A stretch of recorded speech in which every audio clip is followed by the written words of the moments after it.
광주 군공항 이전 못지않게 또 광주에 있어서 큰 이슈 중에 하나가 광주 시내버스 준공영제 문제입니다. 시민들의 입장에서 이 공공성과 효율성 측면을 충분히 담지 못하고 업체만 배불리는 게 아니냐라는 지적 끊임없이 일고 있는데요. 개선에 광주시가 나섰다고 합니다. 최근 광주시는 시내버스 준공영제 혁신 태스크포스 팀을 구성해서 준공영제 운영 개선안을 마련 중에 있다고 이야기가 나오고 있는데요. 현재 광주 시내버스 준공영제가 안고 있는 문제점 그리고 어떤 방식으로 개선하는 것이 적절할지 이야기를 정리해 보겠습니다. 광주 시내버스의 문제점을 계속 지적해온 분이시죠? 이병훈 노무사 연결합니다. 안녕하세요. 예, 안녕하십니까. 네, 광주 시내버스 준공영제 운영 시스템부터 정리를 한번 해주세요. 예, 말씀하신 것처럼 현재 준공영제로 운영을 하고 있는데요. 2006년도부터 시행됐는데 그 이전에는 시내버스 업체가 자체 계획을 세우고 자체 운영을 하고 그에 따른 적자라든가 이익이 발생을 했는데요. 계속된 임금 체불이라든가 서비스 질의 하락 이런 문제를 해결하기 위해서 광주시가 이에 대해서 재정 지원을 통해서 관리 감독을 하겠다. 이게 지금 준공영제 형태입니다. 네, 얼마 정도 광주시 예산이 투입되고 있습니까? 1년에? 2006년 기준으로 197억 정도 했었는데요. 네.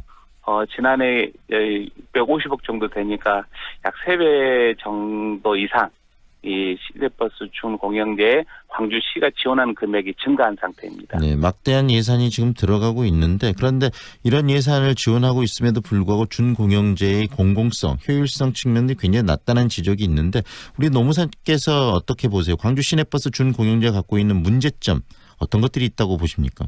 예, 준공영제에 대한 광주시가 바라보는 시각과 시민사회단체가 바라보는 시각이 좀 다른 것 같습니다. 네.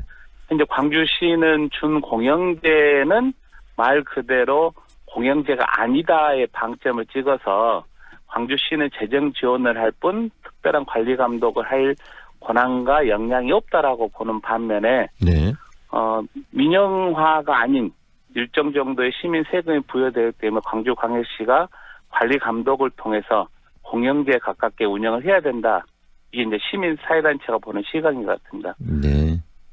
어떻게 보세요? 지금 600억이 넘는 돈이 들어가는데 그 완전 공영제가 아니기 때문에 관리 감독할 수가 없다라고 이야기하는 광주시 입장. 상식적으로 그리고 쉽게 생각해서는 잘 이해가 저는 안 되거든요. 우리 노무사께서는 어떻게 보세요? 예, 조금 무책임한 어떤 답변이라고 생각을 하는데요.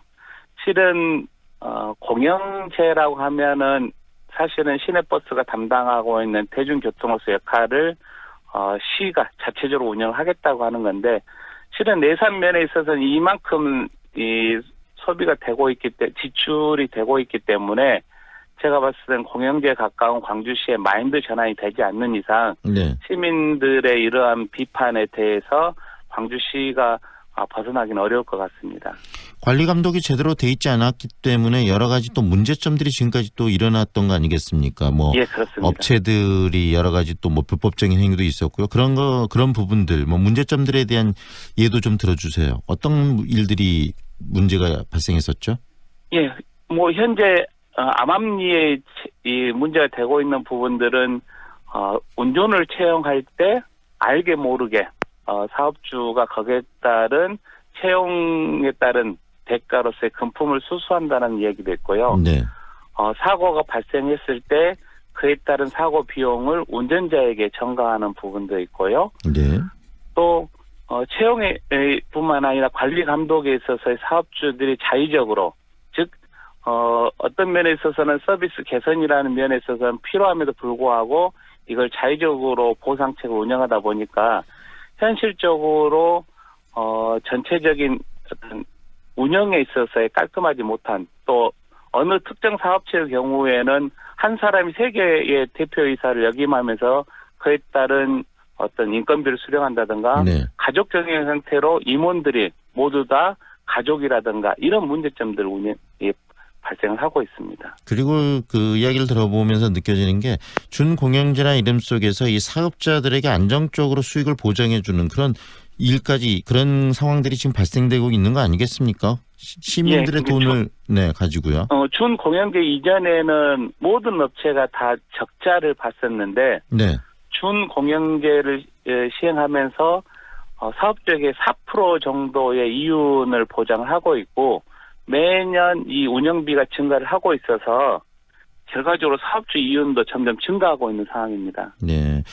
그리고 이 문제점에 대한 지적들이 계속 이렇게 나오면서 광주시도 지금 준공영제 이 부분에 대해서 시내버스 좀 새로운 변화가 필요하다는 것을 느끼는 것 같습니다. 혁신 태스크포스 팀을 지금 구성해서 고민 중이라고 알려지고 있는데 어떤 방식으로 개선되는 것이 가장 적절하다고 생각하시는지 우리 노무사님 생각을 좀 듣고 싶거든요. 시가 2, 3년 단위로 시내버스 혁신을 위한 TF팀 운영을 하고 있는데요. 네. 저는 마인드의 전환이 없는 이상은 거기서 그만큼의 즉 2, 3년 전에 했던 것들을 조금 개선하고 이제 이런 수준에 불과하지 않냐 이런 생각을 하는데요. 대부분 원가 절감이라는 표현을 하게 되는데 실은 인건비 한 85% 정도 전체 운영비의 85% 정도가 인건비에 해당됩니다. 네. 그러면은 인건비에 대한 근본적인 문제 해결을 어떻게 할 것인가에 고민 없이 나머지 15% 가지고 절감하겠다라고 하는데 이 중에 10% 정도가 연료비에 해당되기 때문에 이 두 가지 문제에 대해서 무언가의 혁신이 필요함에도 불구하고 운영비를 절감하겠다라고 하는 것은 말 그대로 이러이러한 정책을 통해서 1억 내지 2억을 줄이겠다 이런 문제이기 때문에 저는 그건 근본적인 해결책이라고 보질 않습니다. 네. 문제는 대중교통이 담당하는 수송 부담률을 어떻게 높일 건가에 대해서 생각을 해야 되는데 네. 여기에 대한 광주시의 마인드는 전혀 없는 상태이고요. 네. 두 번째 서비스를 담당하는 분들이 운전기사분들인데 네. 조금 전에 말씀드렸듯이 운전기사를 뽑는 데 있어서 사업주들이 채용 사례금을 받는 형태로 인력 운영하다 보니까 서비스 질이 개선될래야 될 수가 없는 상태입니다. 네. 그래서 그런 부분들 광주시에 대해서 운전원을 공적으로 양성을 해서 그 공적으로 양성된 운전원을 채용하는 것에 대한 공식적인 채용 장려금을 주는 게 네. 장기적으로 봤을 때 서비스를 향상시킬 수 있는 제도라고 수차례 광주시에 건의를 했음에도 불구하고 그건 우리가 관여할 바가 아니다. 채용권은 사업체가 알아서 할 뿐이다. 라고 하고 있어서 실질적인 서비스 개선은 향상되지 않고 있습니다. 다시 말하면 광주시가 이 준공영제라는 이야기 속에서 관리 감독 그리고 준공영제의 인식이 좀 굉장히 많이 다르고 부족하기 때문에 이런 문제들이 계속 발생한다고 볼 수도 있겠네요. 예, 그렇습니다. 지금 말씀해 주신 부분 중에서 대중교통 수송 부담률을 높일 필요가 있다는 이야기도 해 주셨는데 이것도 굉장히 중요할 것 같습니다. 그런데 이 대중 버스만 가지고 이야기할 게 아니고 그렇다면 여러 가지 대중교통을 이루고 있는 다른 그 요소들과의 유기적인 관계 속에서 총체적으로 이 광주의 이 대중교통 시스템을 다시 한번 고민할 필요도 있는 거 아니겠습니까? 어떻게 보세요? 예, 실은 이제 농어촌 버스도 이제 준공영제를 시행을 하기 때문에 실질적으로 광주 시내버스 10개 업체하고 광주 인근의 농어촌 버스가 어떻게 전체적인 수송 분담률을 분담할 거냐. 즉 광주 인근에 계신 분들은 광주에 들어오려고 하실 거고 네.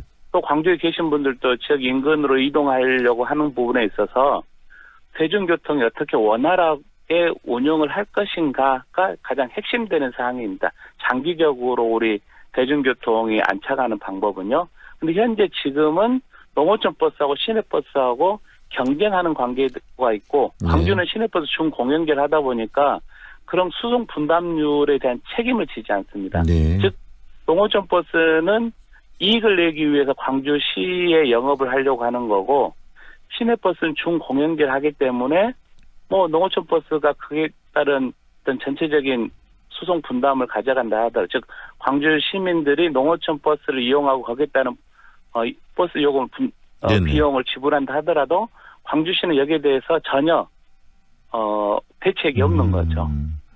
여러 가지 맹점. 그래서 그런 분담률을 어떻게 할 것인지 그리고 전체적으로 시민들이 대중교통을 이용하도록 어떻게 활성화할 것인지에 대한 대책이 광주시는 부재한 상태입니다. 네, 들어보니까 광주시가 좀 더 이 대책에 대한 적극성이 많이 부족하지 않는가라는 생각이 드는데 이제 다시 태스크포스 팀 같이 만들어서 이 새로운 또 고민들을 한다고 하니까 우리 노무사께서 광주시에게 꼭 이 부분만 이야기를 좀 해주고 싶다 하는 부분이 있다면 어떤 것이 있는지 한 말씀 마지막으로 해주시겠어요?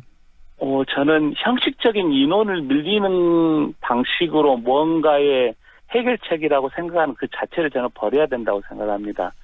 계속적으로 제가 광주시에 제안을 하고 있고 그 제안이 합리적임에도 불구하고 그에 대해서는 전혀 듣고자 하지 않는 현재 이 광주시가 가지고 있는 근본적인 대중교통에 대한 철학이 부재하기 때문에 저는 그런 거에 대한 마인드 전환이 저는 필요하다고 생각합니다. 네, 오늘 말씀은 여기까지 듣겠습니다. 고맙습니다. 예. 지금까지 이병훈 노무사와 함께했습니다.